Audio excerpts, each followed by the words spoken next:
Hey guys, it's TFNut. Welcome back to the channel. And every Friday in the month of October leading to today, Halloween, I've been taking a look at previously released NECA 7-inch Ultimates horror related action figures. Today is going to be the last one we're looking at. It is going to be of the NECA 7-inch Ultimates Friday the 13th Ultimate Pamela Voorhees. That's right.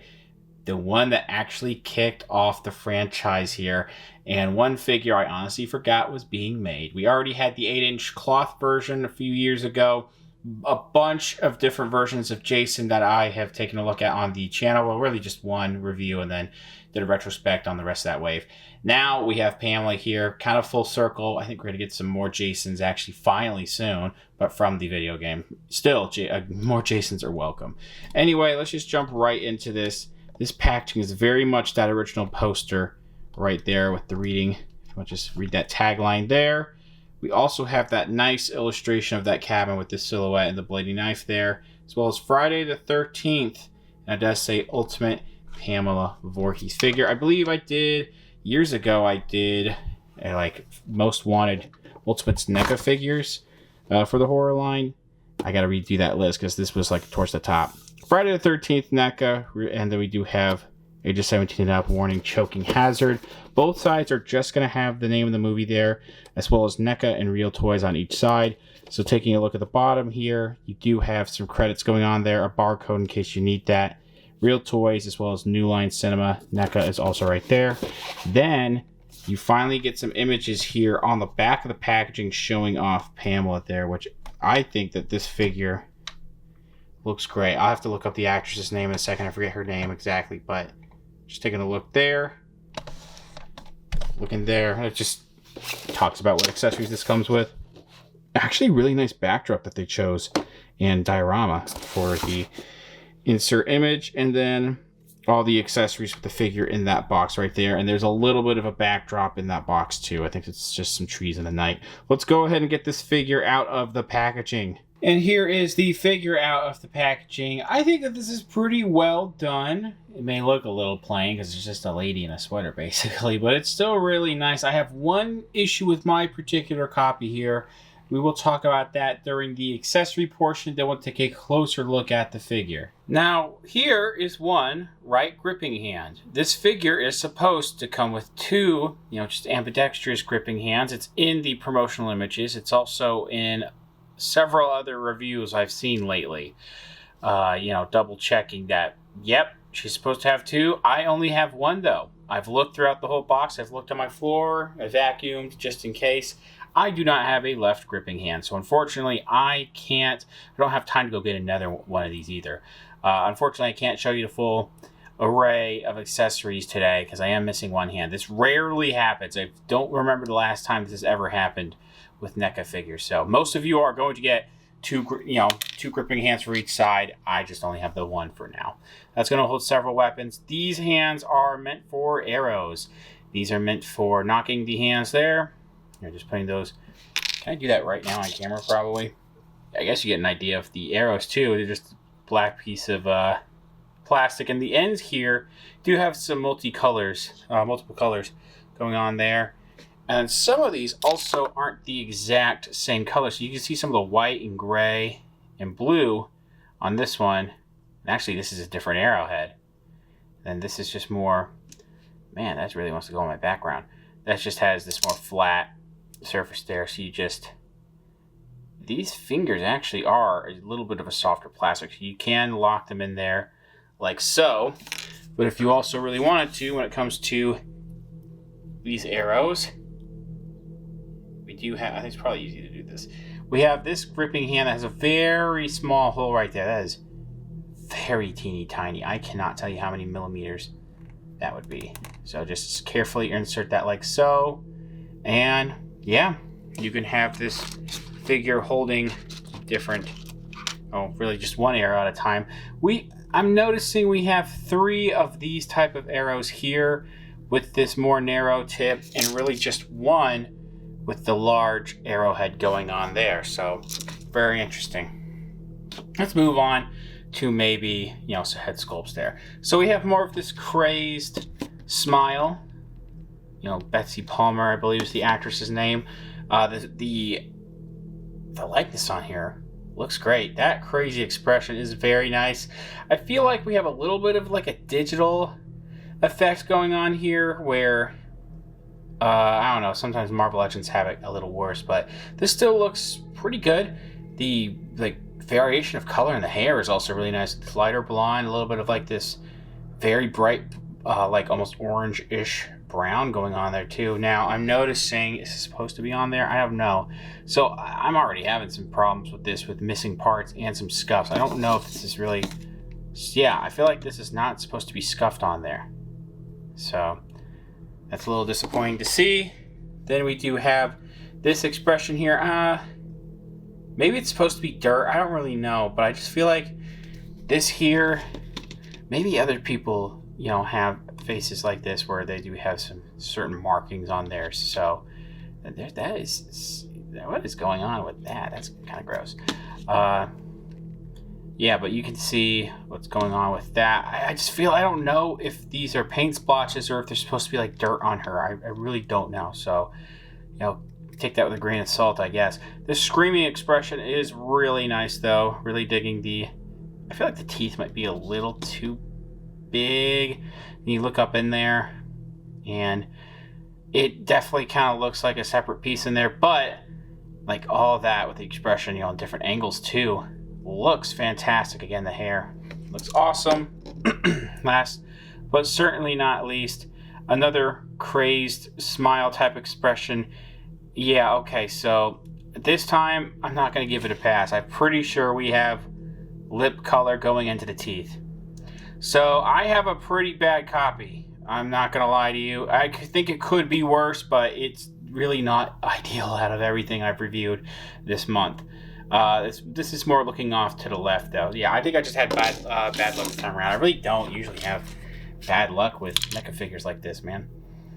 We do have a really nice looking paddle here. I like this like wash effect. And then, of course, the yellow on here looks great. Broken off piece there is pretty nice. This is a pretty brittle plastic, so be careful with that. This isn't very sharp at all, though, in case you were curious about that. And that's going to fit in the gripping hand. We also have a knife here. I don't have time to do a crazy amount of photos. I apologize for that, and also showing off how this looks with all the accessories.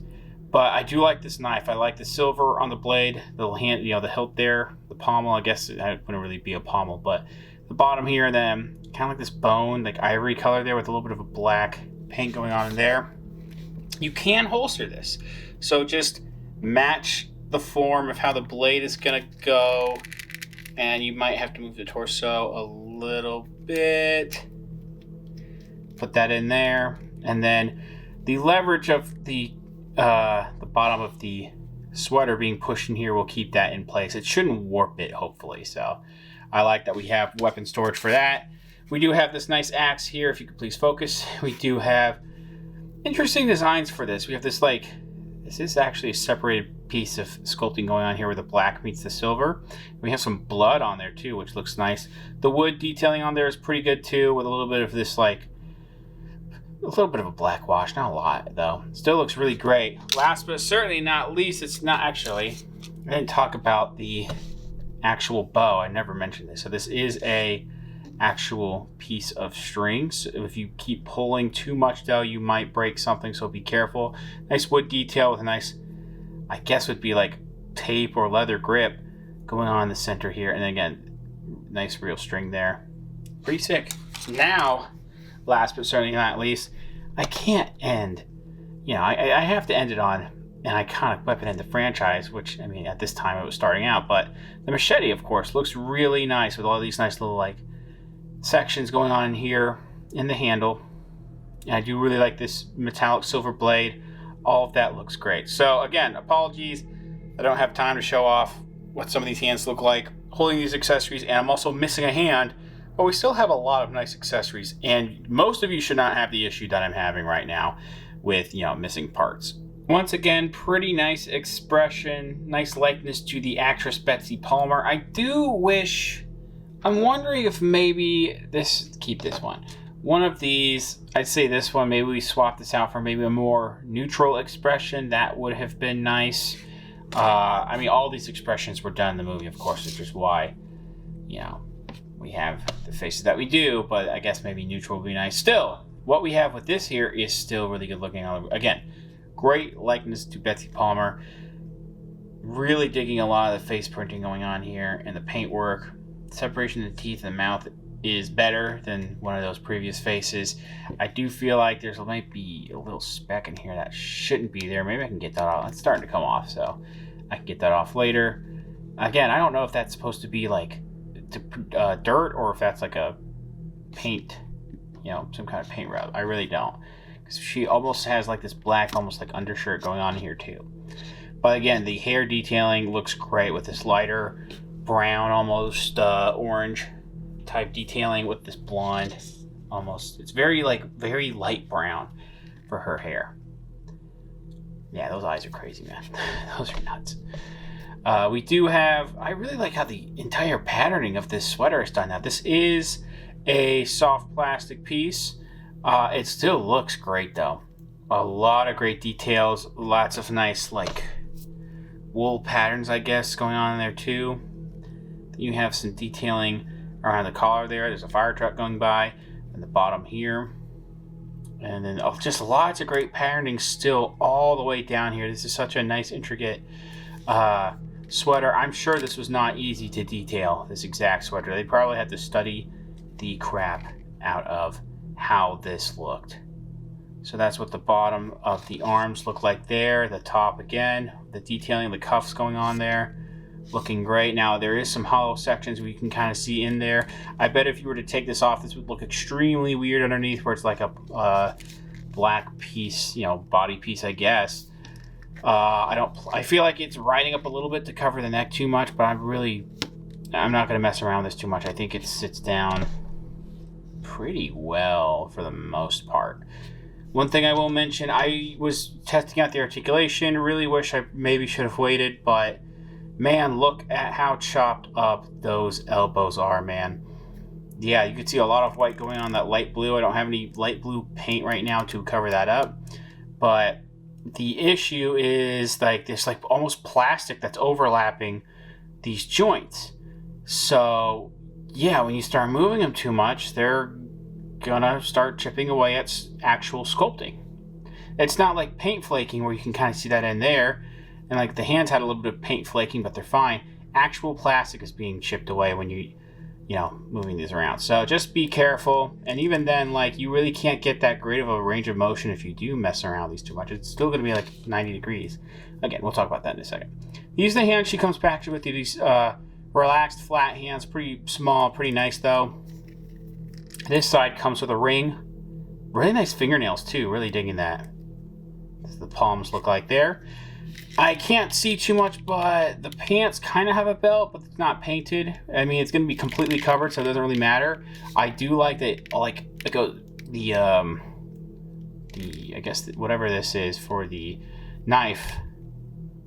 It's such a simple word that I can't think of right now, so some of you are probably screaming at me about it, but that goes all the way up there. So you're not going to need to worry about, oh, I'm going to see where it stops. It's going pretty far. And I do like it has this leather material going on there. There's these nice like buttons almost, not really buttons, but these, I won't say rivets either, but you can just see some metallic parts there too. And a little bit of black wash going on there. The rest of this, I feel like is maybe there's one base coat of black paint, but it's mostly just molded in a black plastic. But there's really great detailing in the pockets, the stitching down the zipper, the back pockets too. The seam line down the back looks really good as well. The seam line all the way down the leg breaks up because of the articulation, of course, but still looks really nice. Now, I'm not saying this is like this, but we have this ripple effect in the pants because of how those are textured, almost like a 3D printing like ripple effect, if you've seen how 3D printed items look. Again, not saying that at all, just what it reminds me of. Looks really nice. Nice wrinkles around the cuffs and the bottom there too. Didn't really mention the back of the pants towards the back pockets on the buttocks here. Nice wrinkles. Articulation shows off a little bit here with these smooth parts. Not a big deal. Nothing you can really do about that either. The rest of the legs, though, pretty nice going on there. And then we also have the bottom of the feet with these nice boots going on here. It's actually the top of the feet, I should say. These laces. The bottom of the feet, there's really nothing going on. You can see the sides for each boot with some nice design work. These lines, seams, whatever you want to call them. Everything looks quite nice going on in there. So this thing does look quite great. I do feel like we have some nice paint variation in here, and I love how this is detailed, but it's not got a lot of paint variation. Maybe a little bit of different types of blue, not a crazy amount. It kind of has a white effect in some areas, but it might also be the lighting. Head sculpt's great though, so I feel like paint could be a little bit better, but overall detail is just top notch on this thing. You're starting to notice about NECA figures, if you're not super familiar with them, they don't have the greatest range of motion and articulation. So the head can go up like this. I do believe there's two separate sections here at the actual head going on there. I haven't popped the head off yet, but you can get an idea of this dumbbell joint if you will focus up. It's a little bit skinnier. This is also a little bit of a smaller character compared to, especially to some of the slasher characters who run really tall. So I don't really know if any other head's going to be compatible, but swiveling there, side to side. So the combined range of motion up and down is not great, but the rest of it is really not too bad. I don't think there's any butterfly joint. So it does go all the way around here. Then it goes almost completely out there. Now we do have, this is where the problem starts. 90-degree bend. Maybe you can go a little bit farther, but I'm not going to. Swivel there, swivel at the wrist as well as a hinge.